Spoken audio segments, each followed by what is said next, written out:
On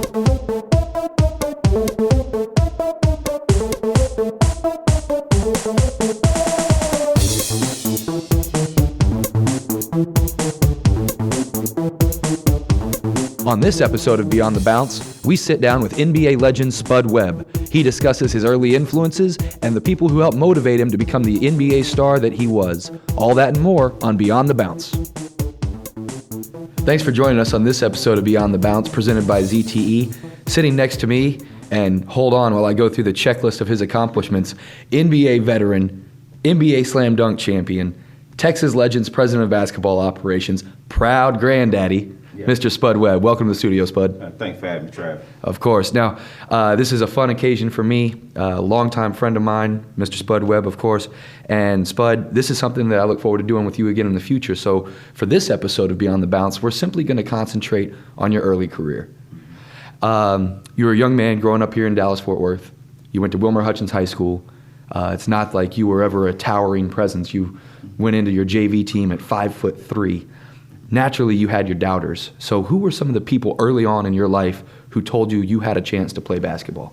Not one, Travis. But I just played boys and girls club, played, recreation basketball. So all the guys that I played with played basketball, so I just wanted to play because, this is a football state. So I only really played 1 year of high school basketball. It was my senior year of varsity. So it was challenging back then to find good basketball. Now, that 1 year, your senior year there at the Hutch, as they call it, you wouldn't have even had an opportunity had it not been for 2 or 3 knuckleheads who forgot their paperwork. They didn't get their physical exams done. Coach put you in the game, and as I understand things, you went off for 20 plus. Yeah, my first game was guys didn't have the things to play, but scored 20 points. Probably, first time with those guys because they were so good because they were already on varsity. But we played the number 1 team in the country that day, though, which was Forward Dunbar. So it was challenging, but I think I ended up scoring like 30 points, but they beat us in the game. Now, it may have not happened in that game, but at some point along the way, you knew you had just a superior jumping ability compared to your peers. What was that first moment like when you jumped up and slammed the ball home through the hoop?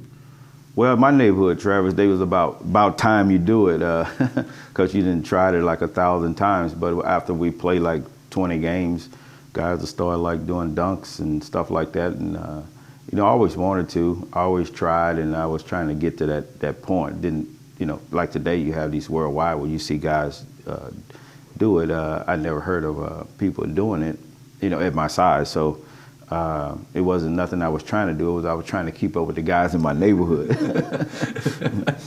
Now, you certainly kept up with them and then some, progressing from the Hutch and finding an opportunity to play at Midland. Now, while there, you were being recruited by a few schools, namely NC State. What was that process like, and how did you know that leaving Midland to go out there to NC State was the right decision for you? Well, when I was in high school, like making All-State and scoring 30 points a game, didn't get a scholarship, so I went to Midland Junior College with Coach Jerry Stone. Took me in, as they say, because nobody else wanted me. We ended up winning the National Junior College Championship my freshman season of scoring 36 points in the championship game. And you have a time to go to Division I, and maybe a school came here, or Houston, asked you here and there, but never the scholarship. And then I ended up going to NC State because one guy decided at the last minute he's getting more money from another school, I guess. And I ended up going to NC State and playing for 2 years for Jim Valvano. Now, certainly Coach Valvano, a legend in his own right, while you're there at NC State, the Wolfpack, quite a bit of success. But progressing from your collegiate career and making your way into the NBA draft, most of the quote-unquote experts didn't see Spud Webb as a legitimate NBA player. They thought you'd wind up overseas or perhaps with the Globetrotters or someone who wasn't going to be able to contribute to a roster. But the Pistons drafted you, 4th round, 85th overall, I believe, that year. And you ultimately made your way from them to the USBL and then to the Atlanta Hawks. But did Coach Valvano or anyone else just constantly stay in your ear about staying in the gym and earning that right to be an NBA player? What was that process like? Well, you know, when the experts in the NBA didn't pick me to like be a professional athlete or even get drafted, and think that because it wasn't a guy my size playing, they didn't know, you know, where would he fit or could he play or can he play or anything like that. So when I came out of NC State, actually, Trav, your granddad Bill is the one to say, hey, the Globetrotters are calling, the people calling from overseas, but you're playing in the NBA. So I was like, oh, I have no choice now. So Bill told me that Atlanta, Lakers, and not even Detroit was talking about drafting me. And if today that was the 4th round, you wouldn't even get drafted back then, which probably would have been better.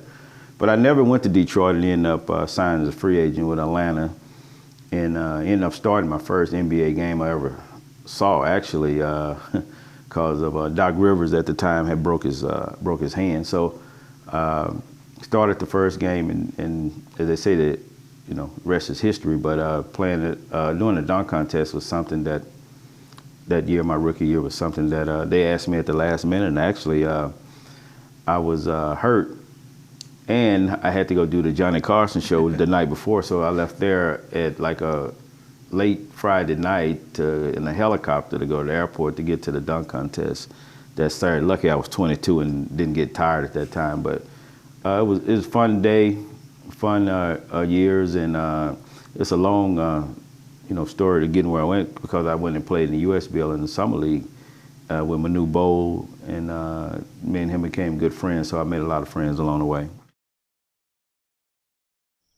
How would you survive without TV or cable in remote lands? What's up, Facebook? You got the Smiths here. We're hanging out tonight, doing a little camping action. We got Sarah over here, of course. We got some popcorn. We got this awesome new ZTS Pro 2. Sarah got me for my birthday. It's got this sweet little USB drive in the back. We got a dinosaur film picked out for this evening.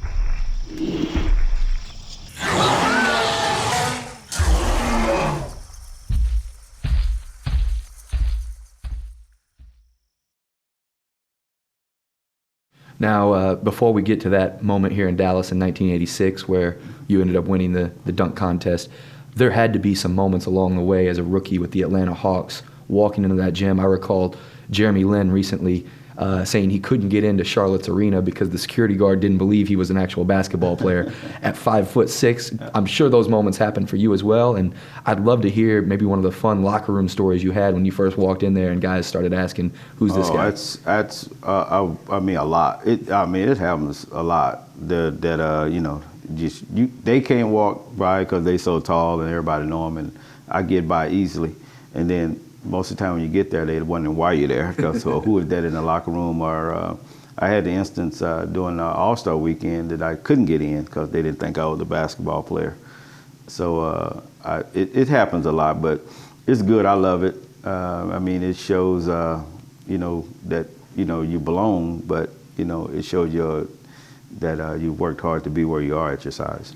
Now, you've developed a lot of friends along the way throughout your career. You actually even started your own AllStar Game to benefit the Boys and Girls Clubs here in Dallas. And that went on for many, many years with players like Mark Aguirre and Magic Johnson, Manute Bol, and many others participating. But that rookie season, who really kind of put their arm around your shoulder, took you under their wing and said, "Hey, come with me, young fella, I'm going to show you the NBA ropes"? Well, Doc Rivers actually, well, we knew he was going to be a coach the way he coached us when he was playing, because he always demanded us to work on our game. He's always demanding us to stay out to practice, to work on getting over pick and rolls. He would like coach us during a game, even tell the coaches sometimes, put those guys in, they're playing better than us. And so, you know, during training camp, when he was hurt and stuff like that, he would have us out to practice, because he's like, "You're going to be on this team. You're going to learn how to play." And then when I made the team, he pulled me to the side and said, "You're going to learn to shoot free throws if you're going to handle the ball at the end of the game." And a guy named Cassie Russell, and me and him and Doc and Dominique used to sit out to practice and shoot free throws. But I was the one that ended up being the #1 free throw shooter, percentage-wise, the 1 year. That 85-86 season? No, not the 85-86 season, but during that time. Gotcha. But it was lucky that Cassie and Doc and me and Nick used to sit out to practice and shoot free throws. Well, you were the free throw champ for the team, And then you became the dunk champ for the team. quiz. And everybody thought it was the human highlight reel, which was in fact Dominique. But no, that night here in Dallas, your hometown, 2 perfect 50 dunks. What was that moment like for you, and how did it affect your life that week in the short term and then long term as your career progressed through the NBA? Well, when I entered, I'm pretty sure people like maybe he'll dunk one, maybe he will make one. So, but I knew the repertoire of dunks I could do because I've been doing them all during my senior year and 4 years in college. So, but back then you didn't have time to sit around after practices and work on dunks because you had to keep making the team every day and every week and perform every game. It wasn't you had a 3-year contract where you had 3 years to do something. So I worked on, but I knew the dunks I could do. So I just was hoping that Dominique that he would run out of dunks because I was just about to run out of dunks to do. And I can't palm the ball, so a lot of times we start dunking is throwing it in the air. And I was trying to save the 360 and that for the finals, but Dominique was doing such amazing dunks, I had to bring him out. So the last dunks was something that, you just practice all your life. Now, Coming out of that event, sponsors started to line up for you. One of them had kind of already been in your backyard for a minute, and that was Pony. They created a shoe for you called the City Wings that later became known as the Spuds. And an article with GQ recently came out featuring that particular shoe as one of the greatest throwback shoes of the modern basketball game. To fast forward from that moment to today, where guys like Harden, LeBron, Curry are making hundreds of millions of dollars off the court, did you ever imagine you would in fact be one of the pioneers of the shoe game? No, because you just want to play. We didn't back then. You just want to play with the guys. You want to win. You want to make a team. You want do things like that. And then when you get there, you find out they pay the guys all this money to wear shoes and do commercials and all that. That come with some territory that you have to learn. Back then, now everybody has a grip on it. And they are making a lot of money off of it, but they also, those shoe companies are selling a lot of shoes too. They are indeed. Well, Spud, President of Basketball Operations with your Texas Legends, happy to sit down with you today. We look forward to many more episodes here in the studio with you. Absolutely. We'll go on through the rest of your career, and then we'll actually dive into what you're doing here at the Legends. Absolutely. Awesome. Spud, thank you for joining me, my friend. All right. This episode of Beyond the Bounce presented by ZTE. Thank you for joining us.